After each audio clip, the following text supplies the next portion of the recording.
मंडळी, आपल्या देशातून इंग्रजांना जाऊन 77 वर्ष होऊन गेली। तसा त्यांचा आता आपल्याशी काही संबंध उरलेला नाहीये, पण तरीही ते इंग्लंडमध्ये बसून आपल्या प्रशासनाला पत्र पाठवतात। त्यांनी बांधलेल्या पुलाचं 100 वर्षांचं आयुष्य संपलंय, ते आता वापरू नका, देखभाल दुरुस्तीची आठवण करून देतात। त्यांची जबाबदारी नसतानाही ही सगळी काळजी, हा प्रोफेशनलिझम।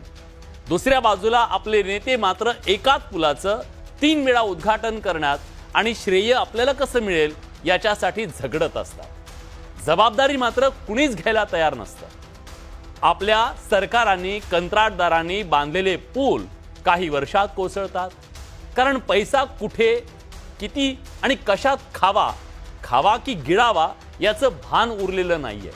इतकी नैतिकता ढासळली आहे का? म्हणून पूल आणि छत्रपती शिवाजी महाराजांच्या पुतळ्यासारखे सुद्धा गोष्टी कोसळत आहेत का? पंतप्रधानांनी उद्घाटन केलेला मालवणमधला छत्रपती शिवाजी महाराजांचा पुतळा दुर्दैवीपणे कोसळला। मुख्यमंत्र्यांना माफी मागावी लागली, तो पुन्हा बांधला, पण त्याच्या चौथऱ्याजवळ पुन्हा भगदाड पडलं। याला काय म्हणावं? पुण्यात रविवारी कोसळलेला पूल फक्त 30 वर्ष जुना आहे, तरीही तो कोसळला। प्रशासनानं फक्त पोस्टर लावलं म्हणजे जबाबदारी संपली का? मंजुरी मिळून सुद्धा पूल बांधला गेला नाही, यात कुणाची जबाबदारी नाही? काहीतरी पूल बांधताना कुणाची तरी काही जबाबदारी असेल ना। काही पूल तर बांधताना कोसळत आहेत। तुम्हाला आठवत असेल, बिहार मधला भागलपूर मधला गंगा नदीवरचा पूल बांधताना 3 वेळा कोसळला। बांधताना कितीही फजिती होऊ द्या यांना काहीच वाटत नाही। आपल्या महाराष्ट्रात सुद्धा समृद्धी महामार्ग, मुंबई गोवा महामार्गावरच्या पुलाचे स्लॅब कोसळले, गर्डर कोसळले। हे तर काहीच नाही, बीडच्या आष्टी मतदारसंघात कागदोपत्री पूल दाखवून 10 लाख हडप केले। माध्यमात ही बातमी आली, मग पुलाचं प्रत्यक्ष बांधकाम सुरू झालं। किती चमत्कारिक आहे सगळं। भ्रष्ट व्यवस्थेच्या गर्भात गायब झालेल्या पुलांची संख्या आपल्याला नाही, त्या देवालाच माहिती आहे।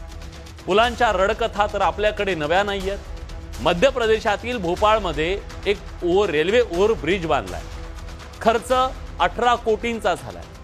तो बांधताना त्याला 90 अंशाचं वळण दिलंय। त्याचा हा फोटो बघा, तुम्हाला शेजारी दिसत असेल। गाडी आली तर थेट खाली गेली पाहिजे अशी ही व्यवस्था आहे। इतका हलगर्जीपणा, पैसे देऊन लोकांच्या जीवाशी खेळ।